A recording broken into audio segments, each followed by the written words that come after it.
जय राधे भोंडे सरकार. काळाच्या ओघामध्ये मोठी झालेली माणसं कोणतेही सोयीसुविधा नाहीत म्हणून घड्याच्या थांबत नाहीत याचं मूर्तिमंत उदाहरण म्हणजे राधे भोंडे सरकार. परंतु आपल्याला हेही मान्य केलं पाहिजे की स्वातंत्र्यापूर्वीचा आणि स्वातंत्र्यानंतरचा ताबडतोबचा जो कार्यकाळ आहे त्या काळामध्ये प्राथमिक शिक्षणाच्या सोयीसुविधा गाव पातळीवर ग्रामीण भागात नसल्याने आणि दळणवळणाची साधनं आजच्यासारखी नसल्याने अनेक प्रतिभावंत आणि गुणवान व्यक्तींना सुद्धा आपलं करिअर घडवता आलं नाही. पण जसं मी सांगितलं की जी महान माणसं असतात, मोठी माणसं असतात, ती शिक्षणाच्या सोयीसुविधा नाहीत आणि संधी नाही म्हणून थांबत नाहीत, तर त्याच्यावरही मात करून त्या आपल्या आयुष्यात पुढे येतात आणि आपलं व्यक्तिमत्व घडवतात, स्वतः घडतात, आपल्या कुटुंबाला घडवतात आणि कुटुंबाबरोबर समाजाला घडवतात आणि राष्ट्राच्या विकासात योगदानही देतात. आणि यांची आदर्श मूर्तिमंत उदाहरणं म्हणजे आपल्या संस्थेचे संस्थापक शिक्षण महर्षी डॉक्टर पंजाबराव देशमुख यांना सुद्धा अशाच प्रकारच्या शैक्षणिक सोयी आणि सुविधा नव्हत्या, तरी पापळपासून तर अगदी ब्रिटनपर्यंत अत्यंत उच्च आणि उच्च दर्जाचं शिक्षण घेऊन ते भारतात परत आले आणि बहुजन समाजाच्या शैक्षणिक प्रगतीसाठी, त्यांच्या विकासासाठी त्यांनी हिमालय एवढं काम केलं. एखादं उदाहरण सुद्धा आपल्याला घेता येईल की सुविधा नाही, परिस्थिती विपरीत आहे, परिस्थिती विषम आहे, आव्हानं अनेक आहेत, पण डॉक्टर बाबासाहेब आंबेडकर घराचे थांबले नाही. त्यातील शिवपरिवारचे जनक पंडित पाटील साहेबांचं सुद्धा उदाहरण आपल्याला यासाठी घेता येईल. घेता आलं नाही, पण तरी सुद्धा समाजासाठी जे करायचं होतं ते करण्यापासून त्यांना कोणी रोखू शकलं नाही. आणि अशा अनेक नावांमध्ये मला असं वाटतं की राधे भोंडे सरकार हे आवश्यक आहे. याचं कारण असं की 1918 मध्ये राधे भोंडे सरकारचा जन्म देवसिंग मुंडे यांच्या कुटुंबात झाला आणि 1918चा काळ जर आपण लक्षात घेतला, त्या पार्श्वभूमीवर जर आपण लक्षात घेतलं तर आपल्याला समजेल की त्या काळात प्राथमिक शिक्षण आणि त्यानंतर उच्च शिक्षण घेणं किती कठीण काम होतं. त्या भोंडे बऱ्याच वेळेस सांगतात की ज्यावेळेस पंडित पाटील आणि भोंडे सरकार यांच्यासोबत काम करत असताना, त्यांचं काम पाहत असताना कधी कधी शिक्षण मंत्री डॉक्टर पंजाबराव बाबासाहेब देशमुख बुलढाणा जिल्ह्यात जेव्हा यायचे तेव्हा एक वेळ त्यांच्या सोबत मसल्याला जाण्यात त्यांचा प्रसंग आला. चिखलात गाडी रुतली आणि भाऊसाहेबांना सुद्धा खाली उतरून पायी चालावं लागलं.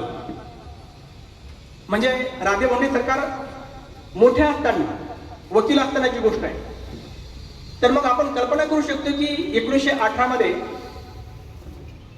विदर्भ आणि मराठवाड्याच्या सीमेवर असलेल्या एका छोट्याशा ग्रामीण गावातील कोणत्याही प्रकारच्या शैक्षणिक सोयीसुविधा नसताना, प्राथमिक शिक्षणाची सुद्धा व्यवस्था नसताना राधे भोंडे सरकार कसे शिकू शकले असते. म्हणून आपल्या बुलढाण्याजवळच्या साखळी बुद्रुक येथे त्यांचं प्राथमिक शिक्षण झालं. त्यानंतर नातेवाईकडे, त्यानंतर बुलढाण्यात त्यांनी हायस्कूलचं शिक्षण घेतलं.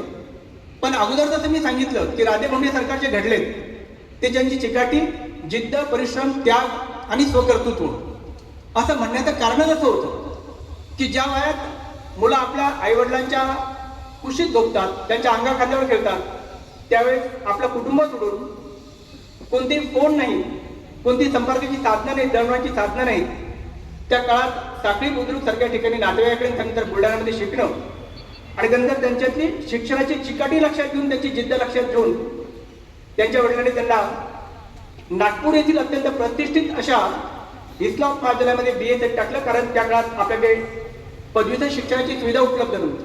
होता की मॅट्रिक पर्यंत शिकलं, 5व्या-7व्या वर्गापर्यंत शिकलं तरी सुद्धा नोकरीची हमी होती. आणि जर राधे भोंडे सरकार थांबले असते तर कदाचित त्यांना सुद्धा नोकरी लागली असते. पण ते थांबले नाहीत. पदवी शिक्षणासाठी आग्रा, खतर, नागपूरच्या इस्लाम महाविद्यालयामध्ये गेले. प्रथम श्रेणीत पदवी प्राप्त केली आणि त्यानंतर नागपूर विद्यापीठातच नागपूर शहरामध्ये त्यांनी LLB अर्थात कायदेशीर पदवी संपादन केली. अनेक नोकऱ्या त्यांच्या पायाची डोळत येत होत्या, पण वडिलांचा आग्रह होता की बुलढाण्यासारख्या ठिकाणी यायचं, वकिली करायची, बहुजन समाज, शेतकरी, ग्रामीण भागातील व्यक्तींना कोर्ट कचेरीच्या बाबतीमध्ये, कायद्याच्या बाबतीमध्ये मार्गदर्शन करायची, मदत करायची. आणि वडिलांचा तो सल्ला ऐकून राजे भोंडे सरकारने आपलं बस्तान त्या काळातल्या निमखेडा असलेल्या बुलढाणा शहरात बसवलं. आणि पाहता पाहता बुलढाणा शहर आणि परिसरातील जिल्ह्यातील एक नामांकित प्रतिष्ठित वकील म्हणून त्यांनी आपलं नाव कमवलं. नागपूर विद्यापीठात शिकत असताना छात्र संघाच्या निवडणुकीला त्या काळात खूप महत्वाचं आहे. छात्र संघाच्या निवडणुकीत जर एखादा युवक उभा राहिला, निवडणूक लढली आणि निवडून आला तर तो पुढे राजकीय नेताच घडणार. आणि 80% असं व्हायचं. ग्रामीण भागातून नागपूर सारख्या शहरात गेलेला शेतकऱ्याचा एक मुलगा, जिथे मोठमोठ्या उद्योगपतींची मुलं, राजकारण्यांची मुलं, श्रीमंतांची मुलं या छात्र संघाच्या निवडणुकीसाठी, ती जिंकण्यासाठी, उभं राहण्यासाठी आतुर असायची, तिथे ग्रामीण भागातील राजे भोंडे सरकारने ती निवडणूक लढली, जिंकली, विद्यार्थी प्रतिनिधी झाले आणि छात्र संघाचे अध्यक्ष सुद्धा झाले. मला असं वाटतं की त्यांची ही निवडणूक आणि त्यांच्यातील त्यावेळेचं ते संघटन कौशल्य ग्रामीण भागातून जाऊन शहरी भागात सिद्ध करणं, यामुळे त्यांच्या भविष्यातील राजकीय आणि सामाजिक जीवनाचा एक पाया ते घालण्यात सक्षम झाले आणि त्याची दिशा जीवनाची ती निश्चित झाली. बुलढाणा शहरात एक प्रतिष्ठित नामांकित वकील म्हणून कार्य करत असताना भोंडे सरकार स्वस्त बसले नाही. सामाजिक कार्य असेल, शैक्षणिक कार्य असेल, यामध्ये सातत्याने हिरिरीने भाग त्यांनी घेतला. आणि त्याचा परिणाम म्हणून त्यांनी बुलढाणा नगरपालिकेची निवडणूक लढली. आणि केवळ लढली नाही तर बुलढाणा नगरपालिकेचे बहुजन समाजाचे पहिले नगराध्यक्ष म्हणून सुद्धा ते निवडून आले. या पदावर काम करत असताना शहराच्या समस्या, पुढे वाढणारा शहर आणि शहरासमोर उद्याला कोणती आव्हानं असतील याचा अत्यंत बारकाईने त्यांनी अभ्यास केला आणि या समस्या आपण सोडवल्या पाहिजेत याचा निर्धारही केला. मग शहराचं टाउन प्लॅनिंग असेल किंवा मग त्याचबरोबर त्या काळामध्ये बुलढाणा शहराला पिण्याच्या पाण्याची व्यवस्था नव्हती. विहिरी उन्हाळ्यात आटायच्या आणि पाणी मिळायचं नाही. त्यामुळे बाहेरचे जे मोठमोठे अधिकारी आहेत ते बुलढाणा शहरात यायला ना म्हणायचे आणि आले तरी पटकन इटून त्याचा पळतेल याचा विचार करायचे. परंतु नगरपालिकेचं अध्यक्षपद घोषवल्यानंतर काँग्रेसच्याच तिकिटावर बुलढाणा विधानसभेची निवडणूक राजे भोंडे सरकारने लढवली आणि आमदार म्हणून त्यांनी कार्य करायला प्रारंभ केला. त्यावेळेस बुलढाणा लगत येळगावला असलेली आपली जी नदी आहे तिच्यावरच येळगावचं धरण बांधलं की धरणाचं नाव आज राजे भोंडे सरकार जलाशय असं आहे. प्रचंड विरोध झाला. तत्कालीन मुख्यमंत्री यांचा इथे कार्यक्रम होता आणि त्या धरणाचं भूमिपूजन करायचं ठरवलं होतं. परंतु विरोध लक्षात घेऊन तत्कालीन मुख्यमंत्री शंकरराव चव्हाण हे संभ्रमात पडले की आपण त्या धरणाचं उद्घाटन करावं की नाही. परंतु अशा परिस्थितीत राजे भोंडे सरकारचा करारी स्वभाव होता आणि एकदा निर्णय घेतला की पाठीमागे हटायचं नाही. मग पुढे किती मोठा माणूस असला तर त्याला दबायचं सुद्धा नाही. आणि म्हणून त्यांनी तत्कालीन मुख्यमंत्री शंकरराव चव्हाणांना सुद्धा ठणकावून सांगितलं की जर येळगावच्या धरणाचं भूमिपूजन करायचं नसेल तर मग बुलढाण्यात पाय पण ठेवायचं. एक आमदार एका मुख्यमंत्र्याला असं म्हणू शकतो जेव्हा की त्याचे परिणाम त्यांना समजू शकतात, माहिती असतात, पण घेतलेला असा टाकायचा नाही. हा एकदा निर्णय घेतला की निर्णय घेतला. अशा प्रकारचं व्यक्तिमत्व भोंडे सरकारचं होतं. अत्यंत स्पष्ट वक्त व्यक्तिमत्व, परखडपणे जे आपल्या मनात आहे ते बोलून टाकायचं, जे जनतेच्या हिताचं आहे ते बोलायचं आणि ते बोलल्यामुळे समोरचा माणूस काय प्रतिक्रिया दिली याचा विचार करायचा नाही. आणि म्हणूनच त्यांच्या अशा परखड व्यक्तिमत्वामुळे त्यांना जनमानसाने सरकार ही उपाधी दिली. सरकार म्हणजे काय तर सरकार म्हणजे ज्याच्यावर कोणाचं नियंत्रण नाही पण ज्याचा सगळ्यांवर नियंत्रण नसतं, जो शक्यतोवर कोणाचं ऐकत नाही पण ज्याचं सगळ्यांना ऐकावं लागतं, असं सरकार.